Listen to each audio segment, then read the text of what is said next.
Getting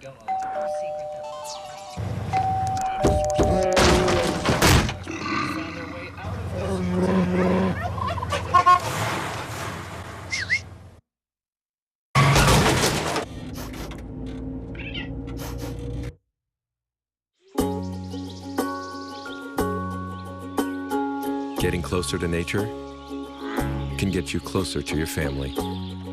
Go to discovertheforest.org.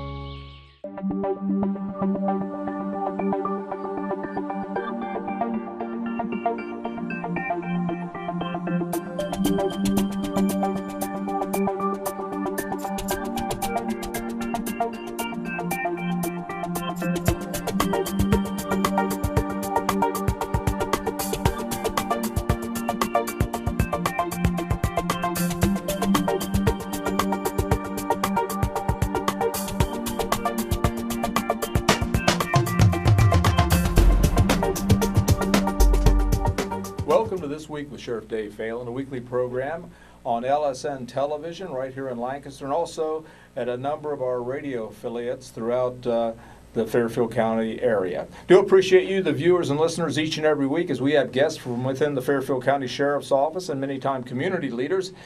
And this week we have Sgt Jared Collins, and good to see you, Sarge. Hey, thanks for having me in, Sheriff. Yeah, and veteran of the Sheriff's Office, been involved with the K-9 unit and a host of different things, our training officer, and currently you're out at Canal Winchester. Yes, sir. Yes, sir. The Northern Outpost. The Northern Outpost. Well, let's start out with Canal Winchester and kind of, and a lot of people do not know this, but part of Canal Winchester is actually in Franklin County, but we contract with the village there, and we police the village.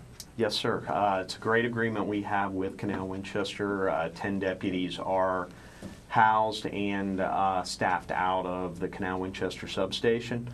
You know, just a great service-oriented branch of our department for the citizens of Canal Winchester. They love us. And we build the village, and so it's nothing out of the Fairfield County taxpayers' money. It's all paid through Canal Winchester, right? Right. No cost to Fairfield County taxpayers, although, you know, a good proportion of the city of Canal Winchester is now in Fairfield County due to annexation and things of that nature.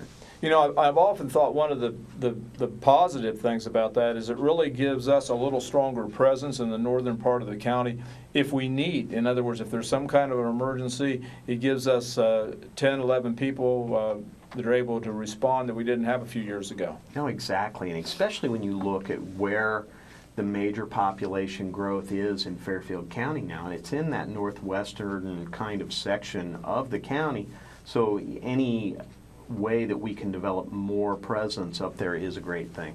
Now, you've been up there, what, just a few months now? Relatively about new? A month and a half. A month and a half. Oh yeah, still get my feet wet. It's kind of like you're the chief of the police department. You know, right? it kind of is. It kind of is. It's almost like a tightrope balance on being its own entity, so to speak, and servicing the citizens of Canal Winchester. But yet, we can't remember where we come from. We are the Fairfield County Sheriff's Office, and, you know, of course, all interests are your interests. Yeah, and I think many times when you think of villages like Canal, and I guess it's a city, or it's a city, yeah. It's gone from a village to a city. It goes back to the kind of philosophy of the community policing. I know you guys are on bikes some, you're walking, you probably are getting acquainted with all the neighbors and the businesses throughout that village, and that's something like large areas that it's kind of difficult to do. You know, it is absolutely the essence of community policing up there. And seeing it's the rest of our jurisdiction is kind of so spread out. Up there, it is like being a city police department in the fact that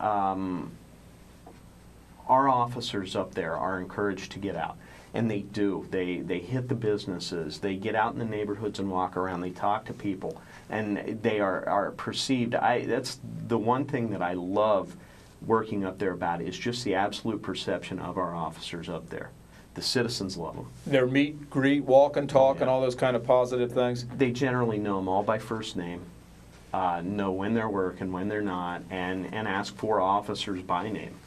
I'm often surprised that how many people have really not had a lot of contact with law enforcement officers. We, being in the business, we kind of think a lot of people do, but the reality is most people, what they do is they see an officer go by and he's in the car. So they don't have that interaction with the officer, and probably the only time they have a contact is if they're getting a traffic ticket, which isn't always very popular, and then the other reason if there's some kind of need for police service. So anything we can do beyond those two areas I think is positive and builds kind of rapport with the community.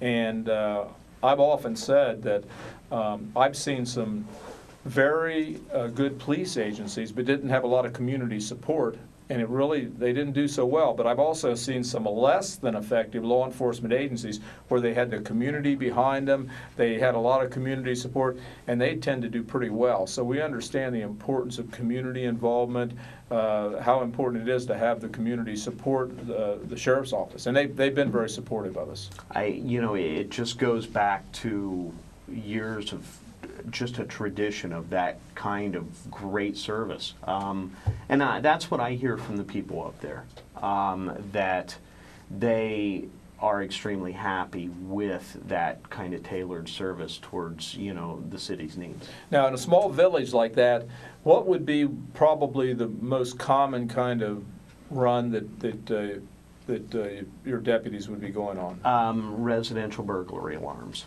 Is that right? That takes up about 20% of our call base in the city of Canal Winchester. And that's a whole different subject, because it has been certainly a situation for years. When you look at Fairfield County, you look at any city, any county, anywhere, there is a disproportionate number of these false alarms.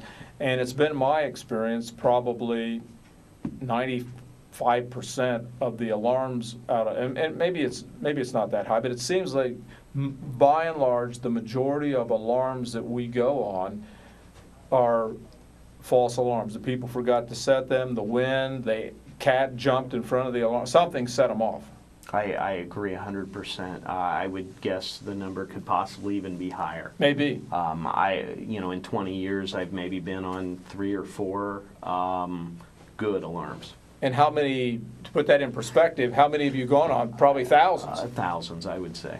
So I guess the question would be, is there something that we could do to kind of help with that, or cut the number of false alarms we get? I think your options are a little limited. I think you want to encourage the use of the alarms because they are a great tool. They really are, and they provide a good sense of security. On the other hand, I think we're doing about all we can as far as on the education level and the notification level. Right. Our officers leave what they call orange cards every time they respond to an alarm that the homeowner's not home, just to let them know, hey, your alarm, it went off, it's kind of problematic. We also send out warning letters for the really chronic. Or every week, every night, the thing's going off. We go out there and over again. I think from what some of the other jurisdictions do with fines for false alarms and things of that nature, I don't know if you necessarily want to discourage alarm use like that. Right, right. And that would be maybe another negative type contact that, we may want to avoid. Yeah, could be. But that's an interesting thing, and I think probably most of the time when, and I think this is particular too, even with fire departments, you'll see a lot of, they're going on these runs where a lot of the calls are false. And I think some of the problems many times is because they're racing to a call that most of the time is not false. So a few years ago within the sheriff's office, we'd kind of say, if we have a burglar alarm, that we want you to just drive normally to that alarm, because we do not want a deputy racing, going through, with a red light and siren, and to what's typically 95, 97% of the time going to be a false alarm. And then the element of danger is going to the scene. There's going to be some kind of fatality, some kind of traffic accident, because it is certainly dangerous to be driving at those high rates of speed in a cruiser. Definitely, and it's great insight that, essentially it is a property crime. I mean, even if the alarm is not false, right, it's still a property crime. So is that worth risking officers and citizens' lives over, responding to an alarm that chances are by the time we get there, they're already gone? And I think the other big change we've seen probably in the last 15 to 20 years in law enforcement is the pursuits. And that is where deputies get behind a car. It becomes a situation where the person's trying to flee. The deputies, the officers, they have the red light, they're chasing people. And we've certainly curtailed over the years the reasons that law enforcement can chase people. We do not want them chasing people for minor violations, for minor traffic offenses, because the reality is it becomes too dangerous for the community. They can go into a school zone or something like this, so it just isn't worth the. And once we get a license number, we can get them later. Exactly, and that's kind of been one of the hardest things to get our officers to buy into. Right, because they want to get the guy. And I understand, you've got a guy that's speeding, and then they keep speeding, and they drive off. It's difficult to kind of get your arms around that. Especially the younger officers. The officers that have been around for a while, that have been on these horrible crash scenes, have been part of these type of investigations before.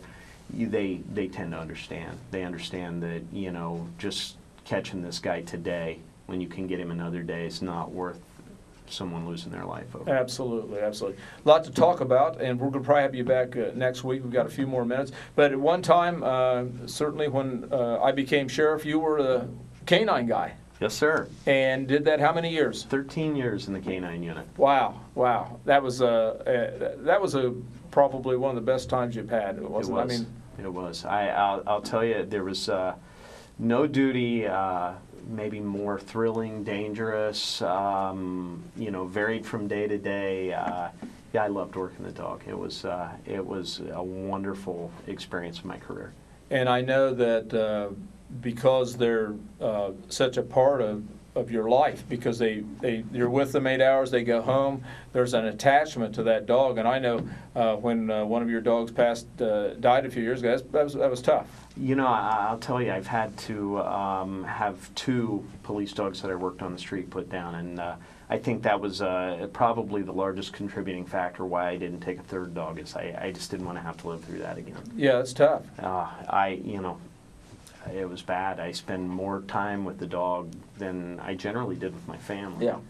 And it's one of those things that the community is very supportive of. There was a few years ago, well, I guess not even that, a couple years ago, that due to budgetary cuts, we were going to have to cut out our canine unit. And once that information got out, the community kind of said, we don't want that to happen. They went out and raised money to keep the canine going. And so it just tells you the popularity of the canine program and within the sheriff's office and local law enforcement agencies everywhere. Oh, yeah. It's a great unit. It really is. It's an expensive unit. Yeah, it is. In both time, manpower, and actual monetary issues, but it's definitely one of those units within the sheriff's office that is out front. It's kind of iconic. Right. People like it. Hey, we're just about out of time. Sgt Jared Collins with us with the Canal Winchester, commander over there, and a lot of different things. We're going to come back next week and talk about training. So if you could join us, I would appreciate it. Will do. And the clock on the wall says we've got to go. Until next week, same time, same place. God bless, buckle up, and we'll see you here next week.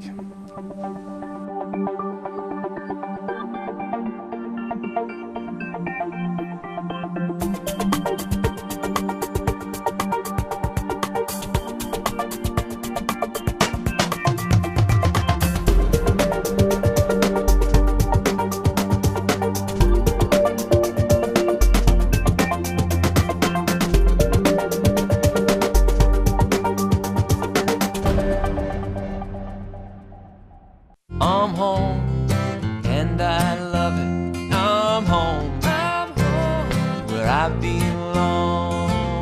It's always nice to come home, but many Americans are at risk of foreclosure and losing their homes.